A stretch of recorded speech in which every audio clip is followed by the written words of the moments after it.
اللي انا عملته كتير، واللي احنا عملناه كزملكاويه مع الاهلاويه الفتره اللي فاتت كتير.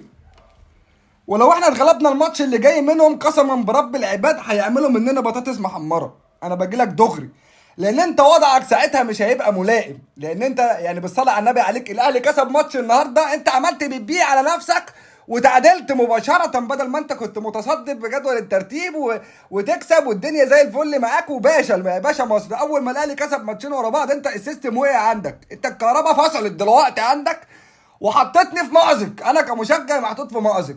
احنا يعني مروقينهم بقالنا فتره. دلوقتي الاهلي لو كسبك الماتش اللي جاي ولعب الماتش اللي فاضل له هو هيتصدر جدول الترتيب، وحضرتك هتبقى المركز الثاني. هنرجع بقى لاصلنا بقى، يعني هنرجع بقى هنا يعني خدت بالك، هنرجع بقى يعني ما هي ارزاق، هي ارزاق وهي ايام زرقاء. ولان احنا ما بنتعلمش، يعني احنا فرقتنا بسم الله ما شاء الله بقى باينه. انت كان عندك فرص كتير تكسب مباريات تتصدر جدول الترتيب بفرق نقط عن النادي الاهلي، ما عرفش يجيبك خلاص. انما هم يعني وقعوا ماتشين ثلاثة أربعة وانت اشرخ انت. لا انت لا، ما جاتش معاك انت. لا انت ما بتحبش تركب الدوري، انت بتحب تركبه هو الدوري. انت عايز النادي الاهلي يبقى هو، انت هو رقم واحد، انت رقم اتنين. بيليق عليك انت كلاعب في نادي الزمالك شايف نفسك رقم اتنين، والله ما شايف نفسك رقم واحد. لان انت لو شايف نفسك رقم واحد كلاعب بتلعب في نادي الزمالك كان زمانك بتحارب على البطوله. انما النادي الاهلي هيرجع يتصدر جدول الترتيب، وجمهور النادي الاهلي والله لن يرحم احد.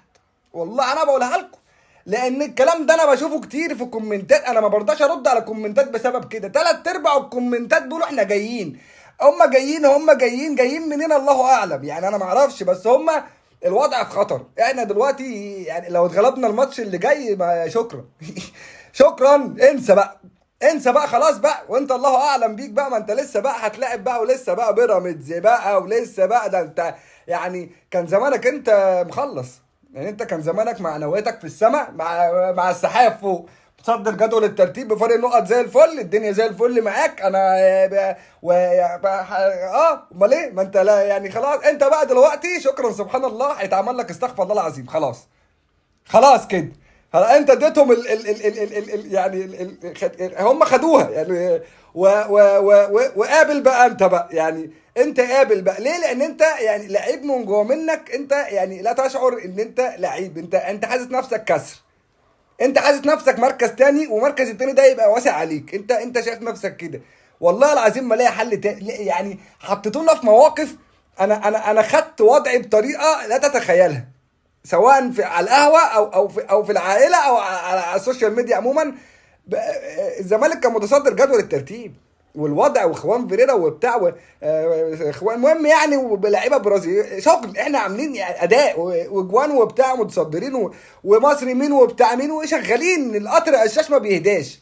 اول ما الاهلي بيكسب ماتشين هوب ما تعرفش في حد بيتك على الزرار في نادي الزمالك بيكهربهم جوه، ولا اللعيبه بيحصل لها حاجه بيبقى يعني اللي هو بيبقى السبليف بتاعهم بيعطل. بتلاقي يعني اللعيبه ماشيه يعني انا الاهلي لعب النهارده وكسب وانا العب النهارده، تلاقي اللعيب خلاص كل السبليفات باظت ماشيين يعني سبعات في ثمانيات في الملعب خلاص. الاهلي بيكسب هيرجع يكسب. طب ما هو كده كده هيرجع يركب الدوري، انت خايف من ايه؟ انت ما انت كده كده يعني انت كده كده قابل للاهانه، انت كده كده قابل انك تحط في موقف وحش.